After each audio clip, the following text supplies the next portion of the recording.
नमो अरहन्ताणं नमो सिद्धाणं नमो आयिरीयाणं नमो अध्यायाणं नमो लोये सवसाहुणम्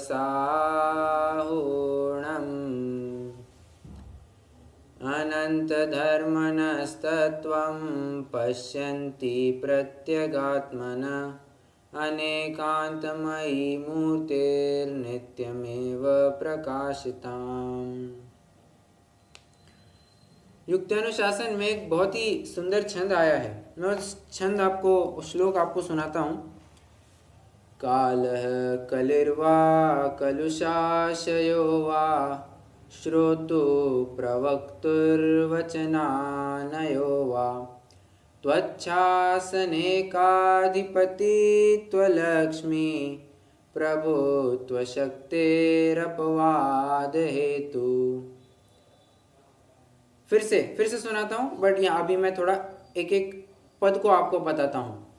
काल कलिर्वा कलुषाशयो वा श्रोतु प्रवक्तुर्वचनानयो वा।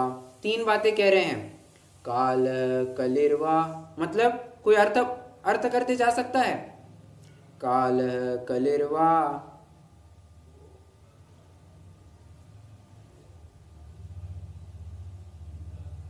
कली काल होने से एक। कलुषाशयो वा श्रोतु मतलब श्रोताओं का कलुषित आशय होने से। दो, प्रवक्तुर्वचनानयो वा, और तीसरी बात कह रहे हैं प्रवक्ताओं को अर्थात विद्वानों को, वक्ता को वचनों का यथार्थ ज्ञान नहीं है। तो कह रहे हैं इन तीन कारणों की वजह से त्वच्छासनेकाधिपति त्वलक्ष्मी प्रभु त्वशक्तेरपवाद हेतु।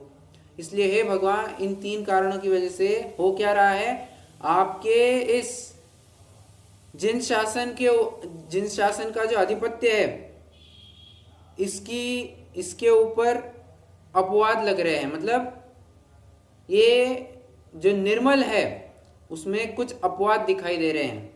इन तीन कारणों की वजह से हमें अपवाद दिखाई दे रहे हैं। मूल मैंने किसके पीछे सुनाया आपको? वक्तुर्वचनानयो वा, वक्ताओं को ही नयों का ज्ञान नहीं है।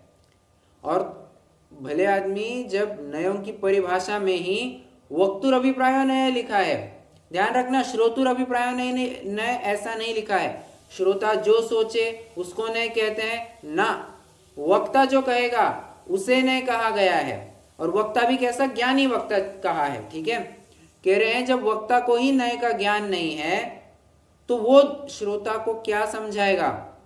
जबकि श्रोता को तो ये साफ साफ बताया गया है कि गुरुवो भवंति शरणम प्रबुद्ध नय चक्र संचारा। कल अपन ने ये बात देखी थी, गुरु के यथार्थ गुरु की शरण में जाकर के ही नय चक्र पढ़ना। अरे जब गुरु ही योग्य नहीं है तो श्रोताओं की क्या बात करें? और ये तो जाहिर सी बात है, जब वक्ता ही ठीक से बात नहीं कर पाएगा, वक्ता ही यथार्थ अपेक्षा सामने नहीं रख पाएगा, तो श्रोता भी किसी ना किसी प्रकार से छल ग्रहण कर ही सकते हैं, करते ही है, इसमें कोई दो राय नहीं है। चलिए,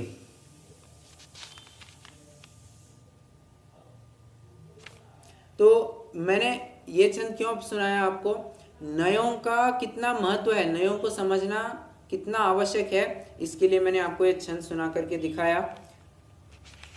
आज हमें थोड़ा और आगे बढ़ना है। नयों के मूल विषय में अब हम थोड़ा प्रवेश करने वाले हैं। कल हमने एक परिभाषा देखी थी नय की। वो क्या परिभाषा थी? कल हमने एक परिभाषा देखी थी। कल की परिभाषा चाहिए, हाँ, 2-3 दिन पहले की नहीं।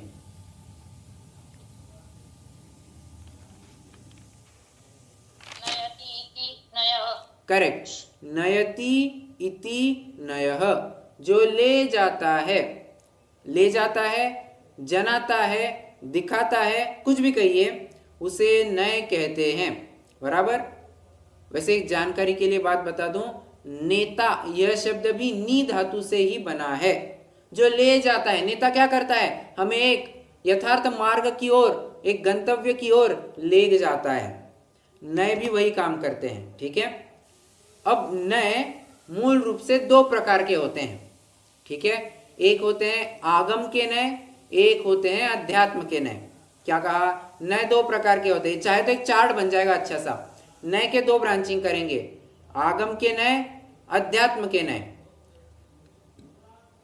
आगम के नए वे नए होते हैं जो छह द्रव्यों को विषय बनाते हैं। क्या कहा? आगम के नए छह द्रव्यों को विषय बनाते हैं, जबकि अध्यात्म के नए मात्र जीव या आत्मा को विषय बनाते हैं, ठीक है। ये एक अंतर का बिंदु हो गया। दूसरा अंतर का बिंदु, आगम के नयों में द्रव्यार्थिक नय और पर्यार्थिक नय की मुख्यता होती है, जबकि आध्यात्मिक नयों में निश्चय नय और व्यवहार नय की मुख्यता होती है। इसलिए आपने अपनी रिकॉर्डिंग देखी होगी, तो रिकॉर्डिंग का मैंने थंबनेल भी क्या बनाया? अध्यात्म के नय, निश्चय और व्यवहार। अपनी कक्षा का वो टाइटल भी क्या रखा है? अध्यात्म के नय, निश्चय और व्यवहार। मैंने ये नहीं कहा अध्यात्म के नय द्रव्यार्थिक पर्यार्थिक ना, मैं निश्चय और व्यवहार कह रहा हूं। क्यों?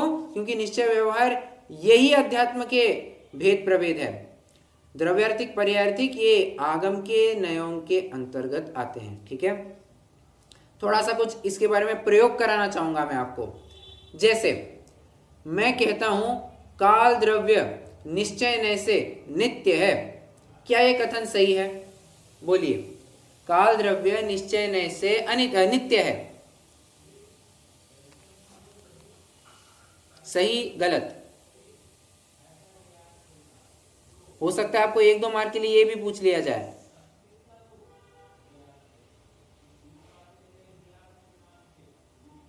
सही, अपेक्षा से सही है सर। कैसे? समय हर समय बदलता रहता है। नहीं नहीं नहीं, परिणमन उसकी परिणमन। आपको सुनिए, आपको अभी टेक्निकलिटीज में नहीं जाना है, आपको थोड़ा परिभाषा, मतलब इस कथन को एनालाइज करना है। क्या ये कथन सही कह सकता हूं मैं? निश्चय नय से काल द्रव्य नित्य है। ठीक है, वर्तना की अपेक्षा से नित्य है, वर्तन करते हैं ना। अगर नहीं, सब गलत हो गए। अगर मैं ये कहता कि द्रव्यार्थिक नय से काल द्रव्य नित्य, तब तो बात ठीक बनती। मैं वही कह रहा हूं ना, आपको अभी टेक्निकलिटीज में जाना ही नहीं है, इस कथन को सिर्फ एनालाइज करना है। काल द्रव्य ये आध्यात्मिक नयों के विषय में थोड़ी ना आएगा। आध्यात्मिक नयों के विषय में वो विद्यमान है, उस अपेक्षा से नित्य है, ऐसा? हाँ, कैसे भी। काल द्रव्य है। हाँ, नहीं नहीं, वो तो फिर अस्तित्व में चला जाएगा। नित्य मतलब द्रव्य की अपेक्षा। देखिए, प्रत्येक वस्तु एक मतलब चतुष्टयात्मक होती है, द्रव्य भी होती है, उसमें पर्याय भी होती है, ठीक है। अब मैं फिलहाल पर्याय ही इंक्लूड कर रहा हूं। तो द्रव्य अंश अलग और पर्याय अंश अलग, बराबर। तो जो द्रव्य अंश को मुख्य करे वो द्रव्यार्थिक नय, जो पर्याय अंश को मुख्य करे वो पर्यायार्थिक नय। मैं ये कह रहा हूं काल द्रव्य नित्य है, परंतु ये मैं द्रव्यार्थिक नय से कह सकता हूं, निश्चय नय से नहीं। क्यों निश्चय नय कहूंगा? तो ये अध्यात्म के नय में चला जाएगा, और अध्यात्म के नय मात्र और मात्र जीव द्रव्य को ही विषय बनाते हैं। ये कितने जन समझ रहे हैं? मैं आपको टेक्निकलिटीज में बिल्कुल नहीं ले जा रहा हूँ, शास्त्रीयता में नहीं लेके जा रहा हूँ, ऊपरी ऊपरी खिला रहा हूँ सिर्फ। हाँ, ऊपर ऊपर से द्रव्य की अपेक्षा नित्य कह सकते हैं, निश्चय से नहीं कह सकते। Right right. हाँ, अगर यही बात मैं कहूं कि जीव द्रव्य द्रव्यार्थिक नय से नित्य है, तो क्या ये बात सही बनेगी?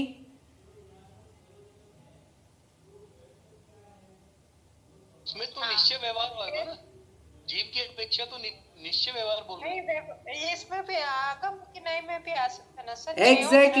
एग्जैक्टली।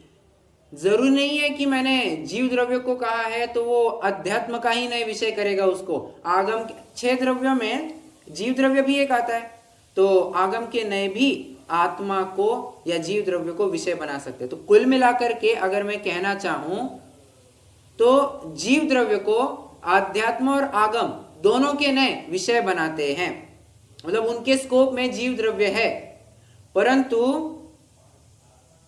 छह द्रव्यों को विषय बनाना है तो वो सिर्फ आगम के नयों के पास ही उतना स्कोप है। ठीक है, अध्यात्म के पास एकमात्र जीव द्रव्य ही स्कोप में बैठता है। और एक दूसरा और उदाहरण लेता हूं, व्यवहार नय से जीव अनित्य है। अब इस कथन की परीक्षा कीजिए।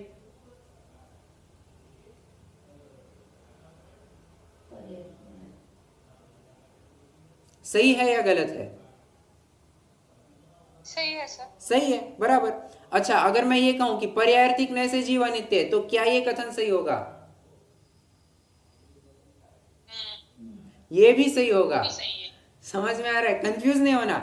जीव द्रव्य कहा है ना, तो आगम का नय भी विषय बनाएगा, अध्यात्म का नय भी विषय बनाएगा। तो चाहे मैं द्रव्यार्थिक पर्यायर्थिक कहूं, निश्चय व्यवहार कहूं, कोई फर्क, कोई आपत्ति नहीं है। ठीक है। हाँ, जब मैं जीव के अलावा अन्य द्रव्यों की बात करता हूं तो वहां पर मुझे द्रव्यार्थिक पर्यायर्थिक लगाना होगा, निश्चय व्यवहार में वहां नहीं लगा सकता। ओके, बढ़ना है आगे।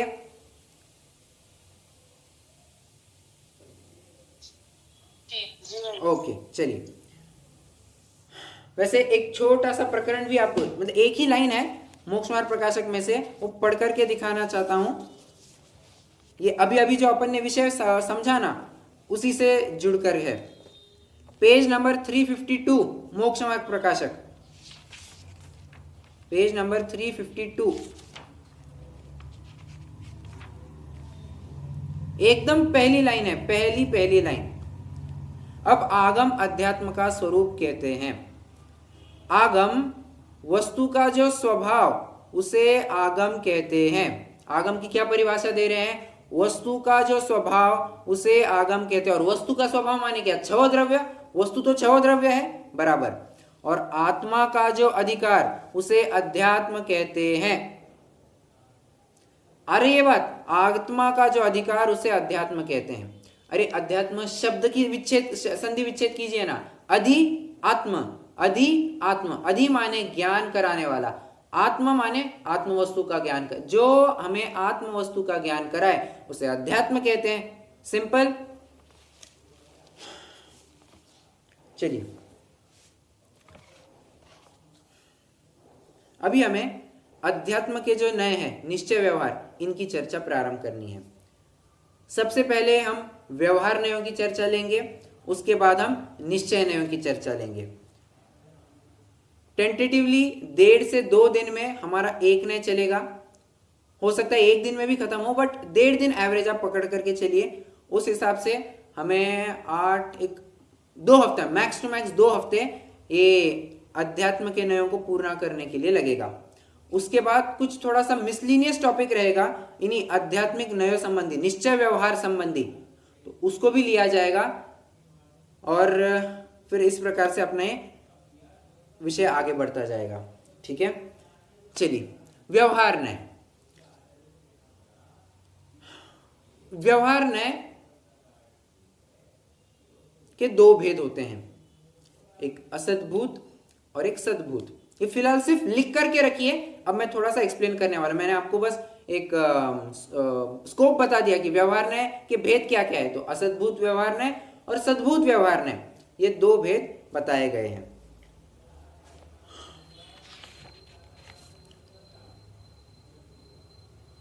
व्यवहार नय देखिए। हाँ, अब मैं कुछ उदाहरण आपको दूंगा, उसके बाद मैं आपको थोड़ा एक्सप्लेन भी करूंगा। इस संपूर्ण विश्व में अनेक अनेक देश अपनी अपनी सत्ता लिए हुए आनंद से तिष्ठ रहे हैं, अपना प्रवर्तन कर रहे हैं, अपना देश चल रहा है। हर एक देश अपने अपने हिसाब से अपने कॉन्स्टिट्यूशन को, अपने नियम कानूनों को पालता हुआ यथार्थ रूप से चल रहा है। प्रत्येक देश अपने में परिपूर्ण है, उसको किसी दूसरे की आवश्यकता नहीं है।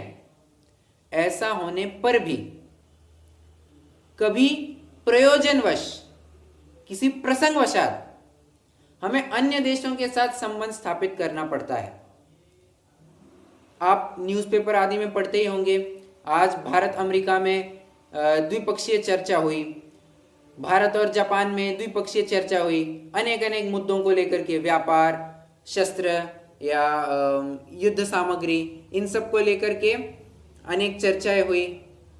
तो ये सब बातें क्या बताती है कि एक देश दूसरे देश के लिए किसी न किसी रूप में काम में आता है। ठीक है, फिर से मैं बता दूं, प्रत्येक देश अपने में स्वयं पूर्ण है, फिर भी किसी प्रयोजन से दूसरे देश के साथ संबंध बनाया जाता है।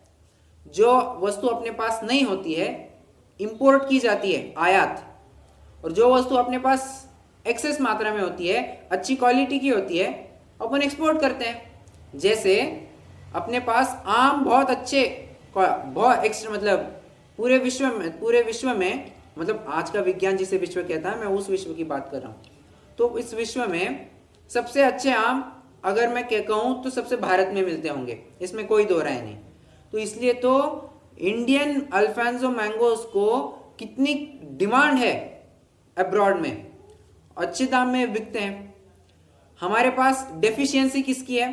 हमारे पास ये है कि मशीन्स की हमारे पास बहुत डेफिशिएंसी है, कमी है। हमारे पास मशीन इतनी अच्छी क्वालिटी की नहीं है, तो हम क्या करते हैं, हम जर्मनी, जापान, ऑस्ट्रेलिया, यूएस, यहाँ से मतलब कोरिया, यहाँ से हम मशीन इंपोर्ट करते हैं। क्यों? वहाँ पर अच्छी मिलती है, हमारे यहाँ इतनी अच्छी क्वालिटी की या फिर कम मात्रा में मिलती है, तो हम वहाँ से इंपोर्ट करते हैं।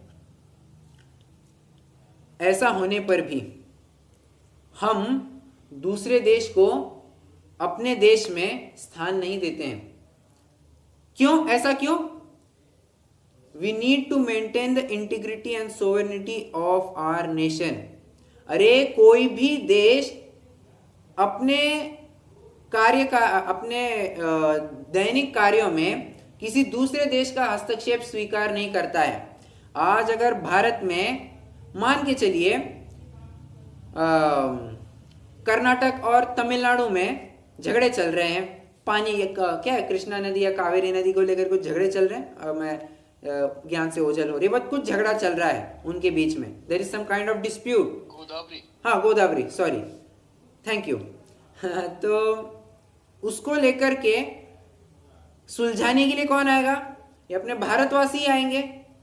अगर इसको सुलझाने के लिए श्रीलंका बीच में आ जाए, will we accept this fact? Sri Lanka is trying to interfere in the internal affairs of India. Will it be acceptable? No. No.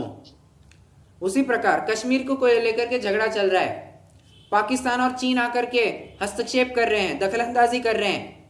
मंजूर है हमको? बिल्कुल मंजूर नहीं है। कश्मीर हमारा राज्य है, उसके बारे में उसका जो कुछ भी हितपूर्ण निर्णय होगा वो लेने के लिए हम सक्षम है। तुम्हारे दखलंदाजी की कोई जरूरत नहीं है। देखो, मैं दोनों तरफ से बातें कर रहा हूं। एक बात मैं ये भी कर रहा हूं कि प्रयोजन पड़ने पर हम दूसरे देशों के साथ संबंध भी स्थापित करते हैं, परंतु इस तरह का संबंध स्थापित नहीं करते कि वो आकर के बस हमारे अंदर घुस जाए, घुसिए बन करके बैठ जाए, हमारे काम में ही नोकझोंक करने लग जाए। ये नहीं चलेगा।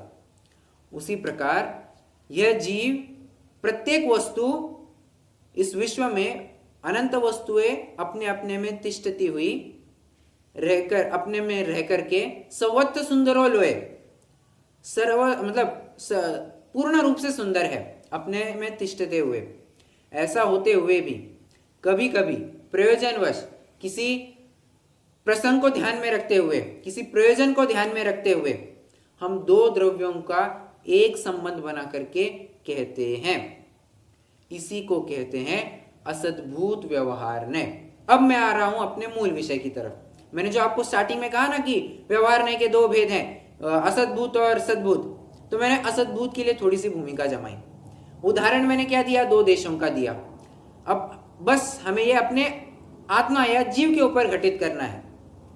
प्रत्येक जीव अपने में स्वयं पूर्ण है, मैं हूं अपने में स्वयं पूर्ण, पर की मुझ में कुछ गंध नहीं।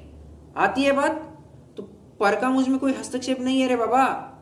तो फिर भी ऐसे कितने तो भी कथन मिलते हैं हमें, यह जीव शरीर का कर्ता है। तुम्हें देख देख करके चलना चाहिए, जीवों की रक्षा करनी चाहिए। जीवों की रक्षा करनी चाहिए? साहब हमें तो शरीर दिखाई दे रहा है, आप उसको जीव कैसे कह रहे हो?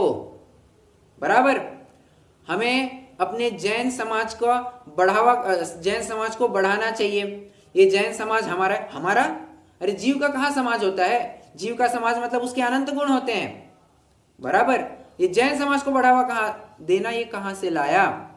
अरे बाबा समझो, ये किसी प्रयोजन से किया गया कथन है, इसको सर्वथा नहीं लेना। इसीलिए तो व्यवहार न्याय की एक परिभाषा व्यवहार न्याय के बारे में एक स्टेटमेंट दिया जाता है, कहो पर मानो मत। व्यवहार न्याय तुमको भले ही कहेगा, मानना मैं ये नहीं कह रहा हूं, व्यवहार न्याय भले ही कहेगा कि यह जीव और शरीर एक है, परंतु वैसा ही सर्वथा नहीं मान लेना, अन्यथा गलत जगह पर फंस जाओगे।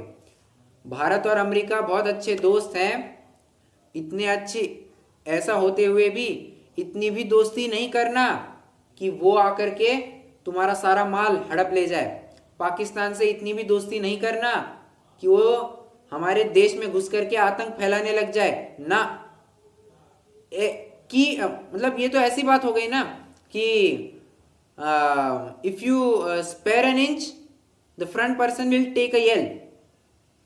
आप उंगली दिखा करके उंगली देना चाहोगे, सामने वाला पूरा हाथ पकड़ना चाह रहा है, ये नहीं चलेगा। मतलब क्या कहते हैं, एक हाथ की दूरी पर ही रखना सामने वाले को।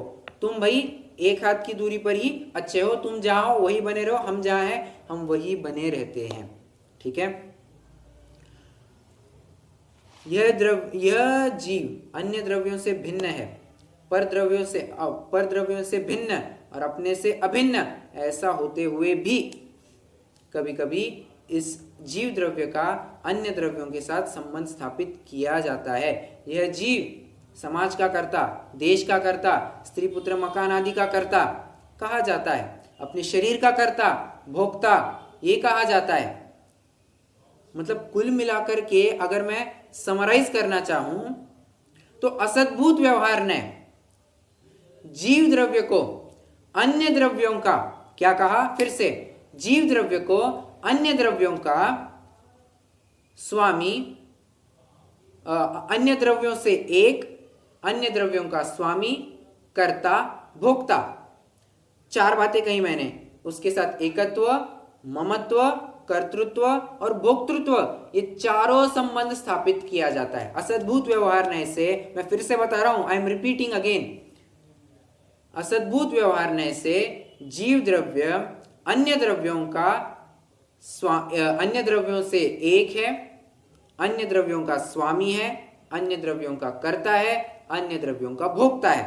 इसी को कहूं मैं एकत्व, ममत्व, कर्तृत्व, भोक्तृत्व। कितने जनों को यहां तक का प्रकरण समझ में आया?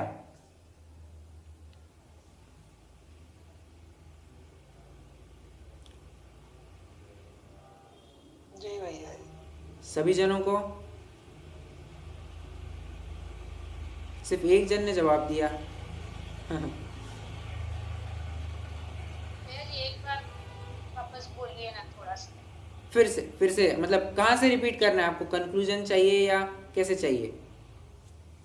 हाँ वही कंक्लूजन चाहिए। ठीक है, कंक्लूजन बताता हूँ। देखिए, दो द्रव्यों को एक, असद्भुत व्यवहार ने क्या कहता है?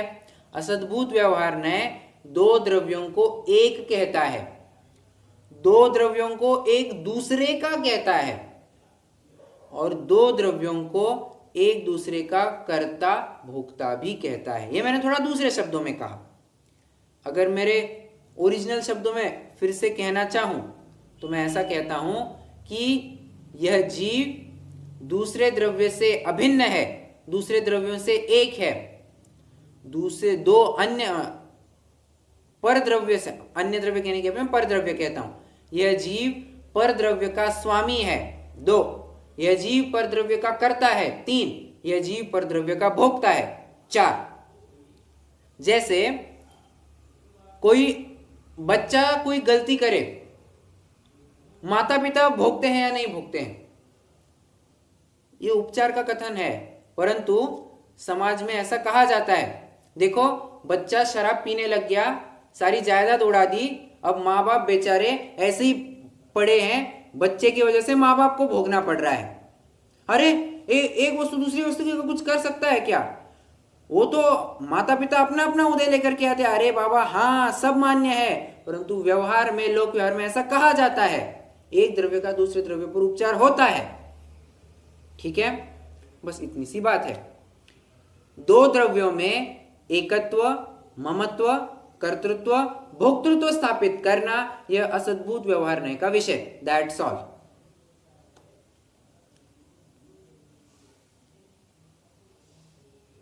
Good to go? Okay. Okay, चलिए अब अपन थोड़ा आगे बढ़ते हैं। ये हमने की असद्भुत व्यवहार नहीं की चर्चा। अब थोड़ी सी हम सद्भुत व्यवहार नहीं की चर्चा करते हैं। देखिए, यह भारत एक अखंड है, ऐसा होते हुए भी प्रसंगवश, प्रयोजनवश जब हमें लगा कि ये नहीं, हमें ये इतना बड़ा प्रांत अकेले से नहीं संभाला जाता है, इसके दो अलग अलग हिस्से किए तो बहुत अच्छा रहेगा, तो बेटर है कि मुंबई और गुजरात, महाराष्ट्र और गुजरात को अलग अलग कर दो, तमिलनाडु, केरला और कौन सा है वो, आंध्र प्रदेश या कर्नाटक, इनको अलग अलग कर दो। अभी तो बीच में तेलंगाना और आंध्र प्रदेश, इनको भी अलग अलग कर दो। बराबर है? तो कहने की बात यह है, भारत कैसा है? एक राष्ट्र, एक राष्ट्र एक आवाज। बराबर? ऐसा होते हुए भी कोई प्रयोजन हमें दिख रहा था, जिसको लेकर के हमने उसे 29 भागों में बांट दिया। 29 है, 30 है, मैं उस पछड़े में नहीं पढ़ना चाहता, शायद जहां तक मैं समझ रहा हूँ 29 ही है, और 7 यूनियन टेरिटरीज है। तो इन भागों में हमें क्यों बांटना पड़ा? एक सबसे पहला कारण, भारत बहुत बड़ा देश है, India is a vast country, so in order to keep a check on this wide nation and this vast nation, delegation of power has been implemented. delegation of power मतलब पूरी सत्ता एक व्यक्ति के पास नहीं है, उसने अपने 29 राज्य बना दिए हैं, हर एक राज्य का पालन करने के लिए एक एक चीफ मिनिस्टर अपॉइंट कर दिया है। अच्छा, अब उसमें भी समझना, हर एक चीफ मिनिस्टर पूरा राज्य थोड़ी नहीं देखेगा, उसमें भी उसने कुछ हिस्से बना दिए, कुछ जिले बना दिए, हर एक जिले का एक जिलाधिकारी होता है, जिला का वो पालक होता है, मतलब जो केयर टेकर होता है, वो उसके बारे में देखता है। तो इस प्रकार से समझते जाना, आप जितनी तह तक जाएंगे उतना और आगे बढ़ते जाएगा। खैर, इतना होते हुए भी ये भेद या ये हिस्सेबाजी, ये हिस्सेदारी हमने कोई लड़ाई झगड़े के लिए नहीं की थी। दो भाइयों में झगड़ा हो, इसको लेकर के पिताजी बंटवारा करते हैं क्या? तेरे को ये जायदाद, तेरे को ये प्रॉपर्टी, ये झगड़ा लगाने के लिए करते हैं, या दोनों को अपनी अपनी जिम्मेदारी ख्याल में आ जाए कि देखो अब तो मैं तो निवृत्त हो रहा हूं, अब तुम्हारे कंधों के ऊपर सारी जिम्मेदारी आ रही है। With ownership comes responsibilities as well. With ownership बहुत सारी जिम्मेदारियां, ड्यूटी, राइट्स के साथ साथ ड्यूटीज भी आती है। तो कह रहे हैं तुम अपनी अपनी जिम्मेदारियां संभालो। तो जिम्मेदारियां समझने के लिए वो बंटवारा किया गया था, ना ही आपस में लड़ने के लिए। अगर यहीं पर गुजरात महाराष्ट्र लड़ने लग जाए, तमिलनाडु कर्नाटक लड़ने लग जाए, वहां पर कौन है, हरियाणा पंजाब लड़ने लग जाए, यूपी एमपी लड़ने लग जाए, बस खेल खत्म है। आपस में ही खून खच्चर होकर के हम पाकिस्तान के साथ क्या लड़ेंगे, चीन के साथ क्या लड़ेंगे, विदेशियों के मतलब दुश्मन के साथ क्या लड़ेंगे। और सुनना, जब पाकिस्तान हमला करेगा, यही एमपी जिसके साथ तुम लड़ रहे हो, यूपी वालों को कहा जाएगा यही एमपी जिसके साथ तुम लड़ रहे हो ना, यही एमपी तुम्हारे काम आएगा, यही तुम्हारी रक्षा करेगा, यही के लोग तुम्हें अनाज पहुंचाएंगे। हरियाणा वालों को कहा जाएगा यही पंजाब के लोग तुम्हें मदद करेंगे। इसलिए राष्ट्रीयता के चक्कर में प्रांतीयता मुख्य हो जाए, ये हमें बिल्कुल भी अभिप्रेत नहीं था।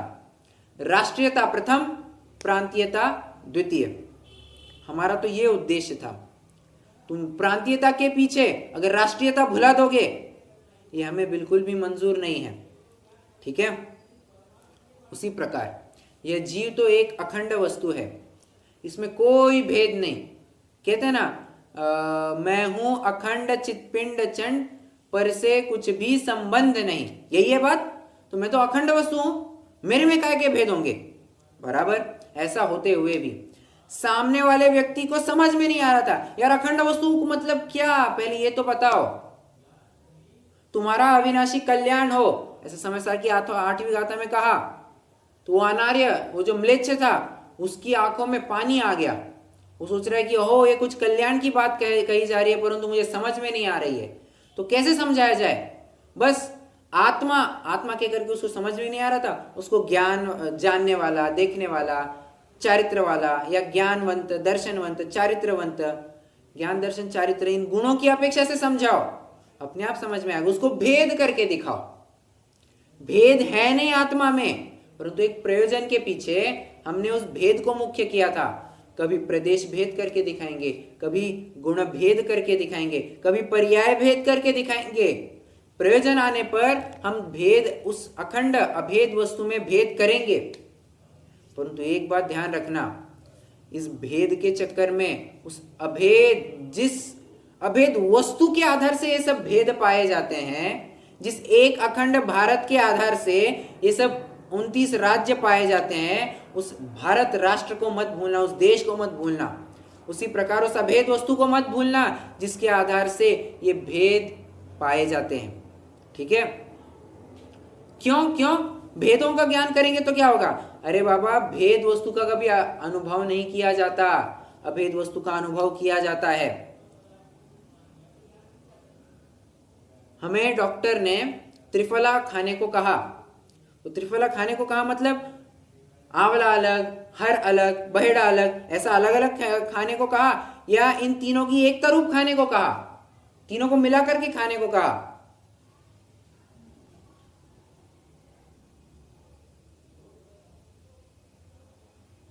अरे क्या बात है?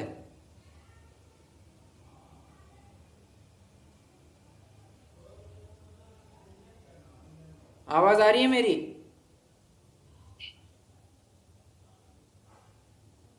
आवाज आ रही है क्या? आ रही है। अरे हाँ, नहीं कोई रिस्पॉन्ड नहीं कर रहा है। तो त्रिफला खाने को कहा, तो तीनों को अलग अलग खाना है, एक मिला करके खाना? हाँ, मिला करके खाना। अरे यही बात तत्वार सूत्र के पहले अध्याय के पहले ही सूत्र में लिखी है। सम्यक दर्शन ज्ञान चारित्राणि मोक्ष मार्ग। बहुवचनी अंत करना चाहिए था, परंतु एक वचनी अंत किया। इसका अर्थ ये कहना चाह रहे थे, ये इन तीनों की एकता पूर्वक ही मोक्ष मार्ग है। ये भेद से तुम्हारा काम नहीं होने वाला है। भेदों को करो गौण, अभेद को करो मुख्य, काम तभी हो सकेगा तुम्हारा। भेद वस्तु का कभी अनुभव नहीं किया जा सकता। मैं अभी ज्ञान का अनुभव कर रहा हूं, फिर दर्शन का अनुभव कर रहा हूं, फिर चारित्र का अनुभव कर रहा हूं। काय को? एक काम करो ना, मैं अभी नींबू का स्वाद ले रहा हूं, मैं फिर शक्कर का लूंगा, फिर नमक का लूंगा, फिर पानी का लूंगा। क्यों? एक शिकंजी का अनुभव कर लो, सब वस्तुओं का एक साथ अनुभव हो जाएगा। मतलब एक अभेद वस्तु के अनुभव में समस्त भेद गर्भित हो जाते हैं। आइए पेज नंबर 252, मोक्ष मार्ग प्रकाशक, एक लाइन पढ़ करके दिखाना चाहता हूं। सर्वभेद जिसमें गर्भित हो गए हैं, ऐसा पारिणामिक भाव होता है। पेज नंबर 250,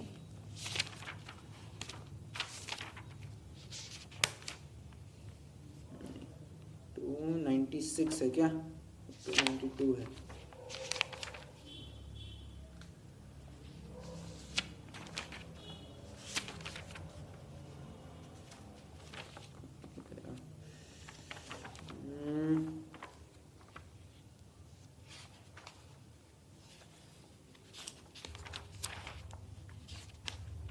हाँ 194, सॉरी, पेज नंबर 194, मोक्ष मार्ग प्रकाशक।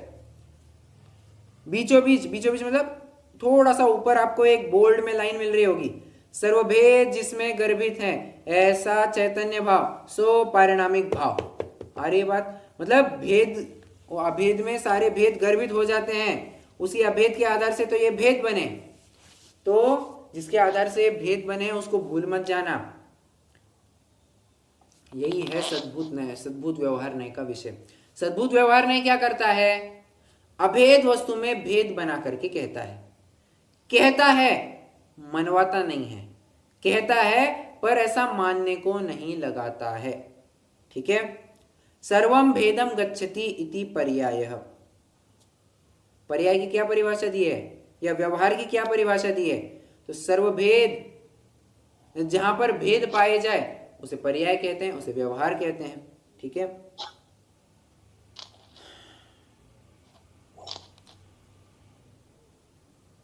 चलिए, कुछ प्रश्न है किसी को?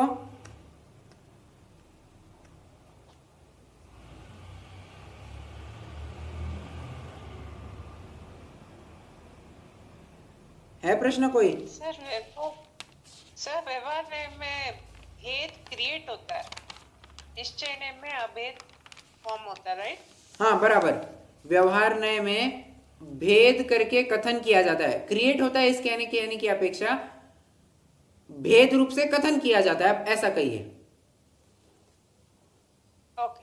और निश्चय न्याय में अभेद रूप से कथन होता है, ऐसा कहिए। राइट। हाँ, थैंक यू सर। यस। चलिए, और कोई प्रश्न हो तो जरूर पूछ सकते हैं, नहीं तो फिर अपन अभी जिनवाणी स्तुति करेंगे। आज तो मैंने व्यवहार न्याय की भूमिका मात्र बनाई है। व्यवहार न्याय का स्कोप क्या है, एक ब्रीफ आइडिया आपको मिल गई होगी कि व्यवहार न्याय किसके बारे में बात करने वाला है। एक तो असद्भूत व्यवहार न्याय हो गया, जो दो भिन्न वस्तुओं को एक करके कहता है, और एक तो सद्भूत व्यवहार न्याय हो गया, जो एक अखंड वस्तु में ही भेद करके कहता है। ठीक है। अब इसको भी, और इसमें दाव पेच है। व्यवहार न्याय का वैसे मैंने दो ही स्कोप बताए हैं, भिन्न वस्तुओं को अभेद करके कहना और अभेद वस्तु में भेद स्थापित करना। ये दो पॉइंट हो गए। एक तीसरा पॉइंट भी है, व्रत तप शील संयम को मोक्ष मार्ग कहना, इसे भी व्यवहार न्याय के दायरे में ही ले लिया गया है। इसकी चर्चा बाद में कभी करेंगे, परंतु आज के लिए इतना ही, रुकते हैं। जिनवाणी स्तुति करेंगे।